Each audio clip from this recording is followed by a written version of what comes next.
অনলাইনে বিজ্ঞাপন দেখে মাদারীপুর থেকে চাঁদপুরে আইফোন কিনতে এসে মারামারিতে প্রতারক চক্রসহ ৩ যুবক ছুরিকাঘাত হয়ে গুরুতর আহত হয়েছে।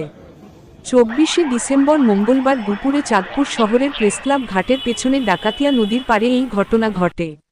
এ ঘটনার সাথে জড়িত ৪ যুবককে আটক করেছে চাঁদপুর মডেল থানা পুলিশ। আহতরা হলেন ঢাকার মাদারীপুর কালকিনি থানার নজরুল ইসলামের ছেলে মোহাম্মদ আল আমিন, একই এলাকার সুলাইমানের ছেলে রাহাত ও চাঁদপুর শহরের ব্যাংক কলোনি এলাকার শফিকুল ইসলামের ছেলে মোবাইল বিক্রেতা আফনান। এদের মধ্যে পেটে ছুরিকাঘাত হয়ে গুরুতর আহত অবস্থায় আফনানকে উন্নত চিকিৎসার জন্য তাৎক্ষণিক ঢাকায় প্রেরণ করা হয়েছে।